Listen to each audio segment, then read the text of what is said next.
একটা মেয়ে কখন সম্মান পায় সেটা নিয়ে কিছু কথা বলবো।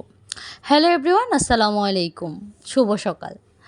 একটা মেয়ে তখনই সম্মান পায় যখন তার হাজব্যান্ডের প্রচুর পরিমাণে টাকা থাকে। তখন তাকে সবাই ভালোবাসে, সে যা বলে তাই হয়। সে যদি দিনকে রাত করে, রাতকে দিন করে, সবাই তাই বিশ্বাস করবে। ঠিক আছে? মানে তার হাজব্যান্ড ওটা সৎ পথে ইনকাম করুক বা অসৎ পথে ইনকাম করুক, তার সম্মানটাই কি অনেক বেশি, কারণ কি তার টাকা আছে। সেটা তার বাপের বাড়ির লোক হোক কিংবা শ্বশুর বাড়ির লোক হোক, সবাই তাকে সম্মান করে, মহব্বত করে, সব কিছু করে।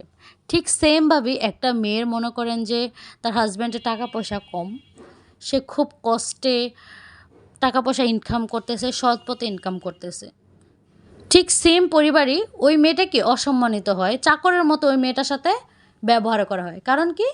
কারণ তার হাজব্যান্ডের টাকা পয়সা কম, এই জন্য কি তার সম্মান নাই, তার সম্মান কম।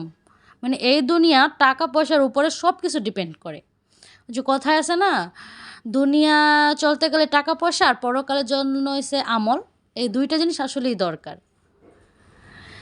এই কারণে মনে করেন যে দুনিয়া চলতে গেলে টাকা পয়সার প্রচুর পরিমাণে দরকার। টাকা পয়সা আছে মানে সম্মান আছে।